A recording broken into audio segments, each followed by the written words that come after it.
Assalamualaikum warahmatullahi wabarakatuh. Annyeong. Eh, Langsung saja kita mulai ke sesi perkenalan dan sesi presentasi.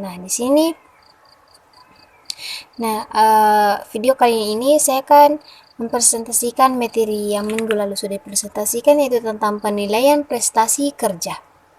Sebelum itu, perkenalkan, nama saya Yugika, NIM 220938110048 dari jurusan Manajemen 223C. Baik, untuk mempersingkat waktu, langsung saja kita mulai membahas materi, yaitu tentang penilaian prestasi kerja. Di mana penilaian prestasi kerja itu adalah kegiatan manajer untuk mengevaluasi perilaku prestasi kerja karyawan serta menetapkan kebijakan selanjutnya. Penilaian prestasi kerja adalah menilai rasio hasil kerja nyata dengan standar kualitas maupun kuantitas yang dihasilkan setiap karyawan.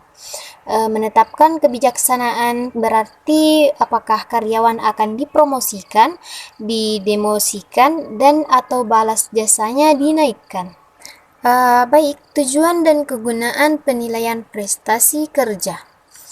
Di mana tujuan dan kegunaan penilaian prestasi kerja ini itu yang pertama itu sebagai dasar dalam pengambilan keputusan yang digunakan untuk promosi, demosi, pemberhentian dan penetapan besarnya balas jasa. Yang kedua itu untuk mengukur prestasi kerja, yaitu sejauh mana karyawan bisa sukses dalam pekerjaannya. Yang ketiga itu sebagai dasar untuk mengevaluasi efektivitas seluruh kegiatan di dalam perusahaan. Yang keempat itu sebagai dasar untuk mengevaluasi program latihan dan keefektifan dalam kerja. Ada metode kerja, struktur organisasi, gaya pengawasan, kondisi kerja, dan peralatan kerja. Ada juga seperti sebagai indikator untuk menentukan kebutuhan akan latihan bagi karyawan yang berada di dalam organisasi. Juga sebagai alat untuk meningkatkan motivasi kerja karyawan sehingga dicapai tujuan untuk mendapatkan performance kerja yang baik. Dan juga sebagai alat untuk mendorong atau membiasakan para atasan atau supervisor, managers, dan administrator untuk mengobservasi perilaku bawahan subordinate supaya diketahui minat dan kebutuhan bawahannya. Juga sebagai alat untuk bisa melihat kekurangan atau kelemahan-kelemahan di masa lampau dan meningkatkan kemampuan karyawan selanjutnya.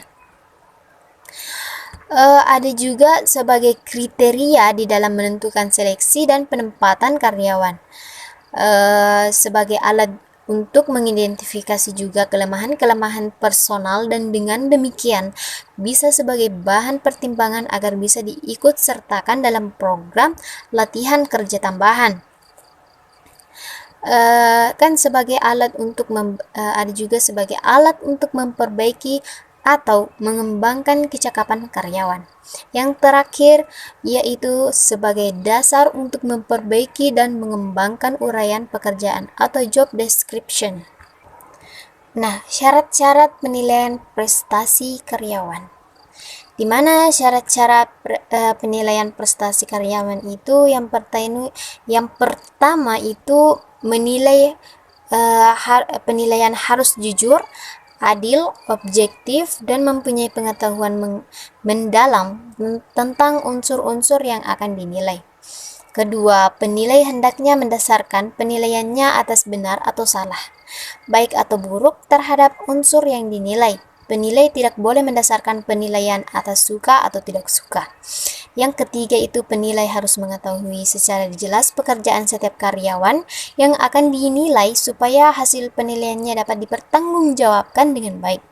Yang keempat itu penilai harus mempunyai kewenangan atau authority formal supaya dapat melaksanakan tugasnya dengan baik.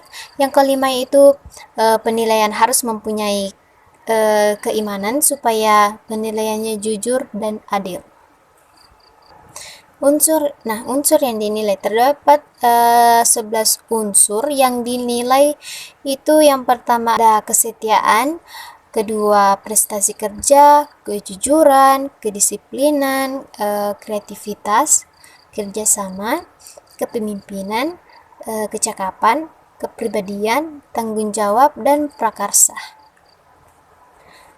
Tolak ukur penilaian yaitu ada 4, di mana yang pertama itu leniency, kedua strictness, ketiga central tendency, dan yang terakhir yang keempat itu personal bias. Baik, itulah tadi penjelasan saya. Jika tutur kata saya kurang baik dan kurang jelas, mohon dimaafkan. Wabillahi taufiq wal hidayah. Wassalamualaikum warahmatullahi wabarakatuh. Annyeong.